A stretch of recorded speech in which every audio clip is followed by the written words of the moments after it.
बेटा, आज हम सर्कुलेटरी सिस्टम का L6 लेक्चर डिस्कस करेंगे। कल हमने एवीओ सिस्टम डिस्कस किया था, आज हम करेंगे RS सिस्टम। क्या बेटा? RS system. देखो, RS सिस्टम की डिस्कवरी किसने की? ये डिस्कवर्ड बाय लैंडस्टीनर एंड बीनर। किसने इसको खोजा? लैंडस्टीनर एंड बीनर ने। किसमें? रीसस मंकी में। किसने बेटा? रीसस मंकी में। इसलिए इसका नाम क्या लगा? RH सिस्टम या RH फैक्टर। इसे RH फैक्टर भी कहते हैं। क्या बोलते बेटा? RH factor. तो इसको किसने डिस्कवर किया? लैंडस्टीनर एंड बीनर ने। किसने बेटा? लैंडस्टीनर एंड बीनर ने। किसमें? रीसस मंकी में। ठीक है। This system is based on the presence and absence of RH antigen on the surface of RBC। ठीक है। तो देखो, ये RS सिस्टम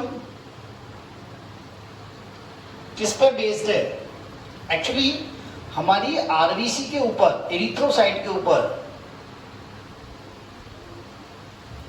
एक एंटीजन पाई जाती है जिसे बोलते हैं RH एंटीजन। क्या बोलते हैं बेटा? RH antigen. ये RS सिस्टम किस पे बेस्ड है? RH एंटीजन की प्रेजेंस और एब्सेंस के ऊपर है। और ये कहां पाई जाती है? RBC पर। क्या पाई जाती है? RBC पर। यदि ये RH एंटीजन प्रेजेंट है, यदि ये RH एंटीजन प्रेजेंट है तो क्या बोलेंगे? RS positive. क्या बोलेंगे? RS positive. और यदि ये RS एंटीजन एब्सेंट है तो क्या बोलेंगे इसे? RH negative. क्या बोलेंगे? RH negative. बात समझ में आई? देखो बेटा, पूरे वर्ल्ड में या पूरे वर्ल्ड में, ठीक है, RH पॉजिटिव कितने? 80%। पूरे वर्ल्ड में RH पॉजिटिव कितने? 80%। वर्ल्ड में RH पॉजिटिव कितने? 80% पीपल कितने? RH positive. और नेगेटिव कितने? 20%। ठीक है बेटा, पूरे वर्ल्ड में RH पॉजिटिव कितने पीपल हैं? 80%। 80% पॉपुलेशन क्या है? RH positive. और 20% पॉपुलेशन क्या है? RH negative. और इंडिया में RH पॉजिटिव कितने? 97% पीपल क्या है? या 97% पॉपुलेशन क्या है? RH positive. और 3% क्या है? Only RH negative. क्या बेटा? 3% क्या है? RH negative. ठीक है। नेक्स्ट देखो, ये जो RH एंटीजन है, RH एंटीजन, इसके लिए प्लाज्मा में कोई भी नेचुरल एंटीबॉडीज नहीं पाई जाती। नेचुरल एंटीबॉडीज नहीं पाई जाती। इसके अगेंस्ट कोई भी नेचुरल एंटीबॉडीज नहीं पाई जाती। तो RH एंटीजन की एंटीबॉडीज प्लाज्मा में नेचुरली एब्सेंट होती है।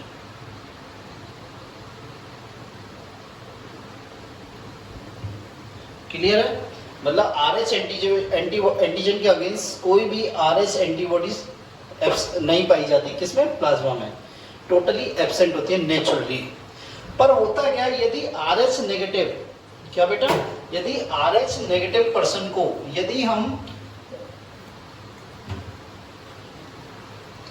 यदि कोई RH नेगेटिव पर्सन है और उसको हमने लगातार RH पॉजिटिव ब्लड दे रहे हैं, RH नेगेटिव पर्सन को हम लगातार repeated time, two time repeats या 3 टाइम रिपीट्स कर करके RH पॉजिटिव ब्लड दे रहे हैं। इसको क्या दे रहे हैं?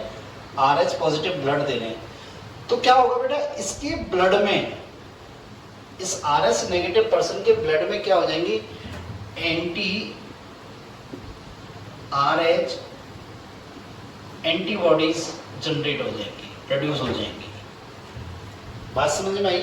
यदि RH नेगेटिव पर्सन है, किसी का ब्लड RH नेगेटिव है और उसको हमने RH पॉजिटिव ब्लड दे रहे हैं, क्या दे रहे हैं? उसको कंटिन्यूसली RH पॉजिटिव ब्लड दे रहे हैं, तो इसके ब्लड में क्या होगी? एंटी RH एंटीबॉडीज क्या हो जाएंगी? जनरेट हो जाएंगी। बात मेरी समझ में आई या नहीं आई? ठीक है। तो नेक्स्ट देखते हैं कि इस RH फैक्टर की इनकम्पेटेबिलिटी के कारण क्या होता है? एक डिजीज होता है, इस RH फैक्टर की इनकम्पेटिबिलिटी के कारण क्या होता है, एक डिजीज होता है जिसे क्या बोलते हैं, एरिथ्रोब्लास्ट फेटालिस। क्या बोलते हैं बेटा, एरिथ्रोब्लास्ट फेटालिस।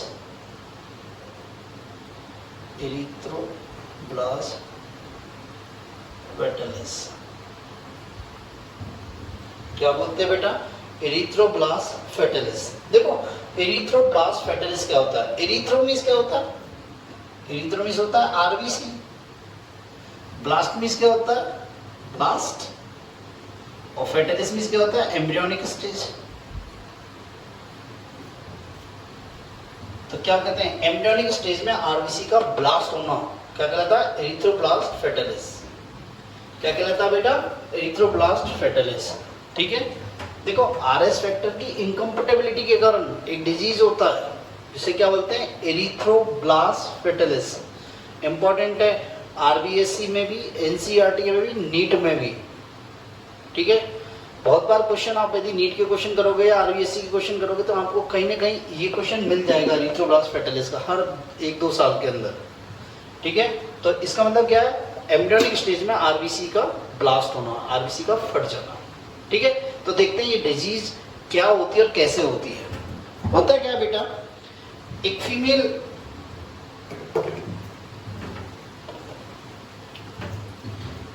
है कोई, जिसका ब्लड ग्रुप क्या है, आरएच, जिसका ब्लड से क्या है, आरएच से नेगेटिव, और एक मेल है जिसका ब्लड क्या है, आरएच पॉजिटिव। इनकी मैरिज होती है, इनकी मैरिज होती है, और ये फीमेल क्या होती है, प्रेग्नेंट होती है। क्या होती है, प्रेग्नेंट होती है।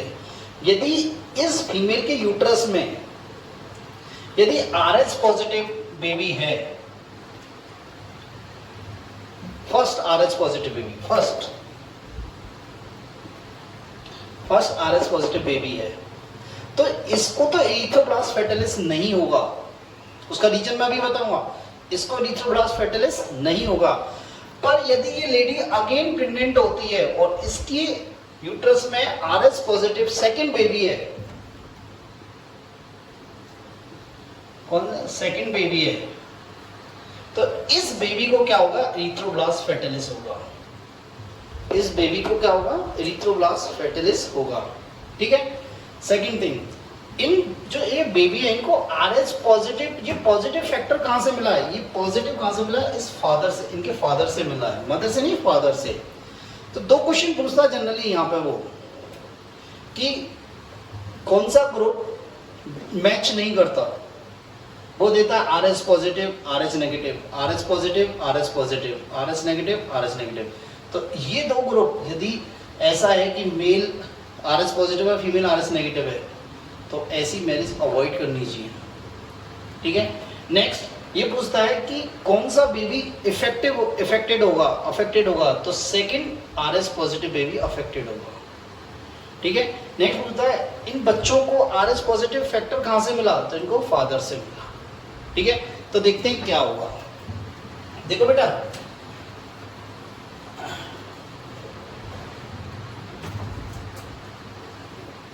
ये मैं एक प्रेग्नेंट लेडी बना रहा हूं।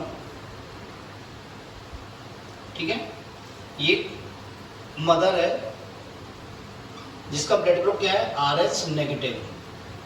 ठीक है बेटा, और इसके यूट्रस में क्या है, आरएच पॉजिटिव बेबी है।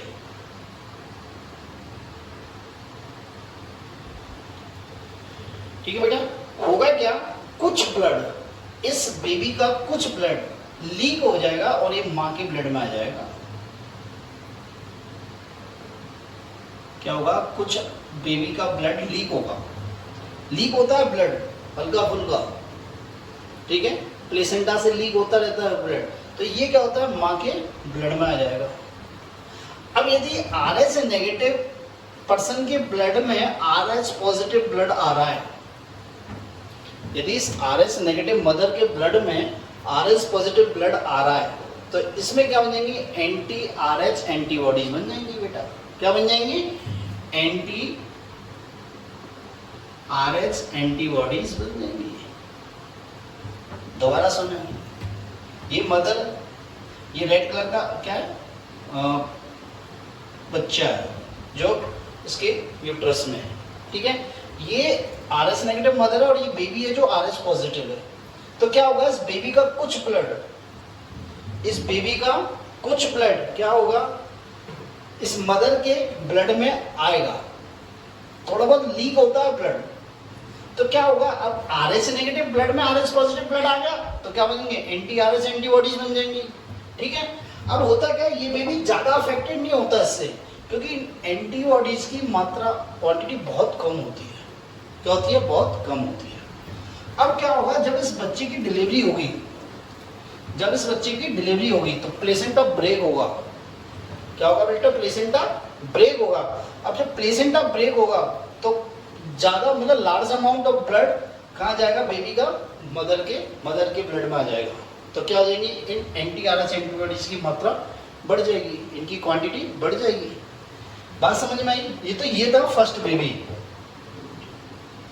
अब क्या है, इस लेडीज के ब्लड में क्या है, आरएस नेगेटिव है और इसमें क्या है, और एंटी आरएस एंटीबॉडीज है। क्या है बेटा, एंटी आरएस एंटीबॉडीज प्रेजेंट है, ठीक है। ये एंटी आरएस एंटीबॉडीज तमाम मतलब पूरी लाइफ स्पेन रहती हैं, पूरी लाइफ रहती हैं। अब क्या हुआ, ये लेडी अगेन प्रेग्नेंट हुई और इसके यूट्रस में अगेन क्या है, आरएस पॉजिटिव बेबी है। ये आरएस नेगेटिव मदर है, इसके ब्लड में क्या है, एंटी आरएस एंटीबॉडी है, एंटीबॉडीज ऑलरेडी हैं, ठीक है। बात मेरी समझ में आई बेटा। और ये लेडीज अगेन प्रेग्नेंट हुई, ये लेडीज अगेन प्रेग्नेंट हुई और इसके में क्या है, सेकंड किड्स है, ये सेकंड किड है और इसका ब्लड ग्रुप क्या है, आरएस पॉजिटिव। क्या है, आरएस पॉजिटिव। अब क्या होगी बेटा, इसको चाइल्ड लिख देता हूं। क्या होंगी, ये एंटी आरएस एंटीबॉडीज प्लेसेंटा के बाई थ्रू इस बेबी के ब्लड में चली जाएंगी। किसके बाई थ्रू, प्लेसेंटा के बाई थ्रू। ये एंटी आरएस एंटीबॉडीज प्लेसेंटा के बाई थ्रू किसमें चली जाएंगी, इस बेबी के ब्लड में चली जाएंगी, ठीक है। अब क्या होगा, एंटी आरएस एंटीबॉडीज इसके ब्लड में पहुंच गई तो क्या करेंगे, ये एंटी आरएच एंटीजन के साथ फाइट करेंगे, नहीं करेंगे, फाइट करेंगे ना। मतलब इस आरएच एंटीबॉडी में आरएच एंटीजन में फाइट होगी। जब फाइट होगी तो क्या होगी, ये आरबीसी का क्या होगा, आरबीसी ब्लास्ट हो जाएगी, आरबीसी का लाइसिस होगा। क्या होगा, आरबीसी का लाइसिस होगा। तो क्या होगा, एंटीबॉडीज रिएक्शन के कारण क्या होगा, आरबीसी ब्लास्ट होगी, आरबीसी का लाइसिस होगा और इसी को क्या बोलते हैं, एरिथ्रोब्लास्ट फेटालिस। क्या बोलते हैं, एरिथ्रोब्लास्ट फेटालिस, ठीक है। अब इसको कैसे, ये जो बच्चा होता है इसे रीसस चाइल्ड कहते हैं। क्या बोलते हैं, रीसस चाइल्ड। अब इस बच्चे को कैसे हम इसकी लाइफ को कैसे सेव कर सकते हैं। देखो, एक तो क्या होता है, ये बच्चा जो होता है ना, ये प्री मैच्योर होता है। क्या होता है, प्री मैच्योर, ठीक है। तो एक तो क्या कर सकते हैं, इस बच्चे का ब्लड एक फ्रेश ब्लड से रिप्लेस करके, इस बच्चे का ब्लड फ्रेश ब्लड से रिप्लेस करके हम इसे क्या कर सकते हैं, इसकी लाइफ को सेव कर सकते हैं। सेकेंड थिंग क्या है, इसका परमानेंट ट्रीटमेंट क्या है कि जैसे इस बच्चे की डिलीवरी हुई तो इसका ब्लड ग्रुप चेक किया और मदर का ब्लड ग्रुप चेक किया। यदि RH नेगेटिव मदर को RS पॉजिटिव बेबी हुआ है तो विद इन 72 आवर्स के अंदर क्या होता है, RH एंटीबॉडीज का एक इंजेक्शन लगा देना चाहिए। RH एंटीबॉडीज का इंट्रावीनस इंजेक्शन देना चाहिए। तो क्या होगा, ये RH एंटीबॉडीज क्या करेंगी, इस मदर की बॉडी में जाके इनको खत्म कर देंगे। ये बच्चे की जो RBC है उनको खत्म कर देंगे। तो क्या होगा, फिर माँ के ब्लड में क्या होंगे, एंटी-RH एंटीबॉडीज नहीं रहेंगी। एंटी-RH एंटीबॉडीज नहीं रहेंगी तो सेकंड बेबी अफेक्टेड नहीं होगा, सेकंड बेबी अफेक्टेड नहीं होगा। तो ये है एरिथ्रोब्लास्ट फेटालिस। क्या बेटा, एरिथ्रोब्लास्ट फेटालिस, ठीक है। इसमें से क्वेश्चन आता है, ध्यान रखना, इंपॉर्टेंट टॉपिक है, सबसे इंपॉर्टेंट टॉपिक यही है, ठीक है। नेक्स्ट आता है ब्लड क्लॉटिंग। क्या आता है बेटा? Blood clotting. नेक्स्ट टॉपिक आता है बेटा ब्लड कोएगुलेशन या ब्लड क्लॉटिंग।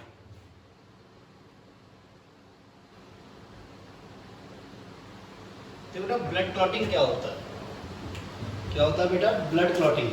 देखो, जब हमारे कोई इंजरी होती है, कोई इंजरी होती है या हमारा कोई बॉडी पोर्शन पे कट लग गया है, बॉडी पोर्शन पे कट लग गया है, तो क्या होता है, जब कट होता है, कट लगता है, तो हमारे टिश्यू इंजर्ड होते हैं।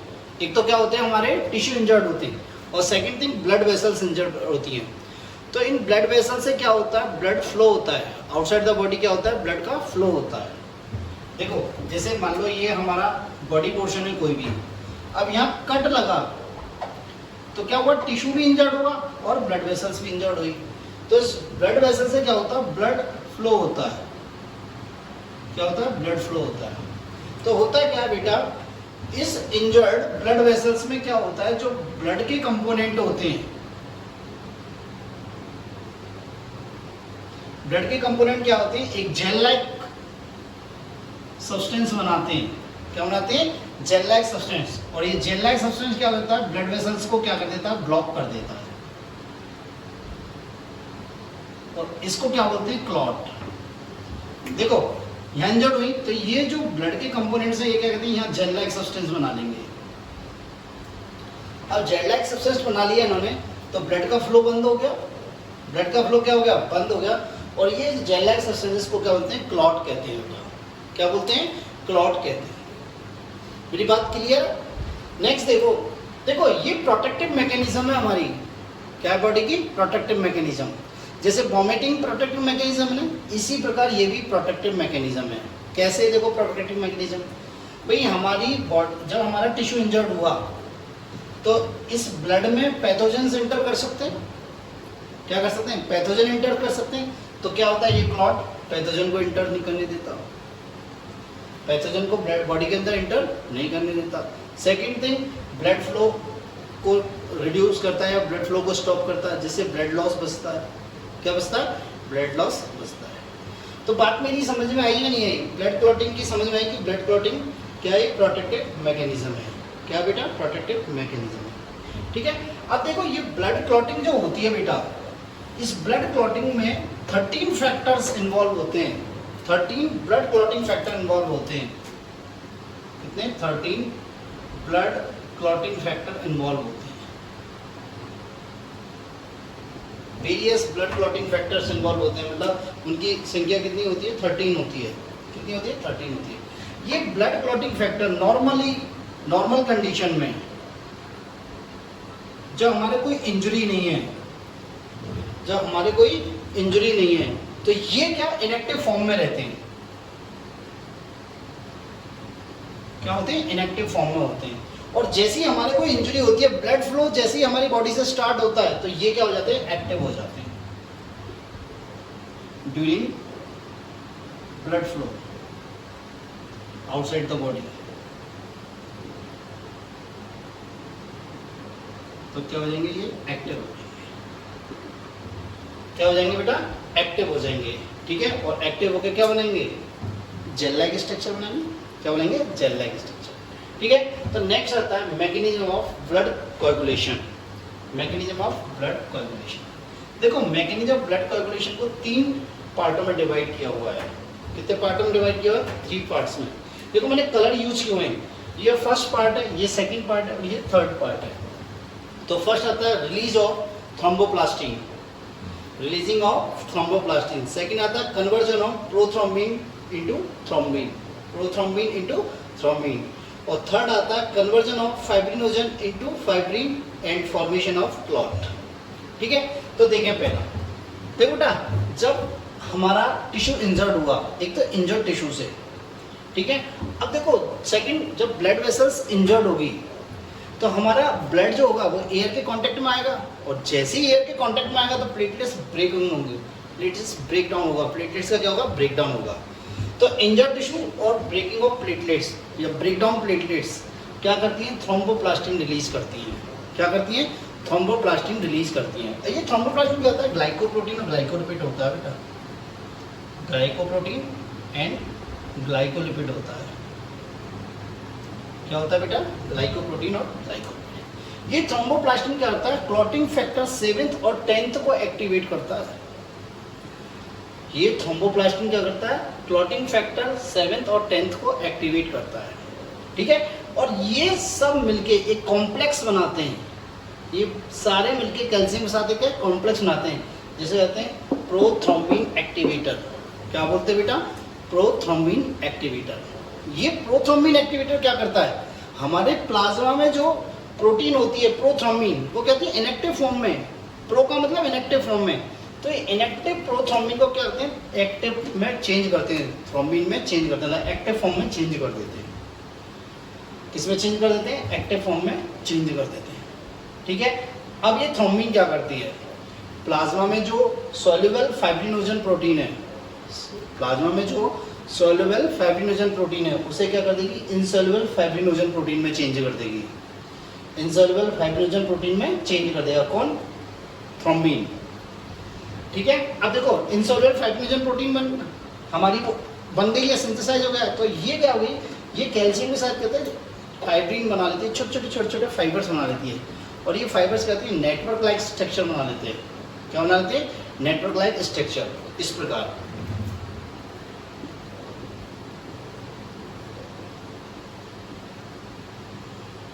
ठीक है।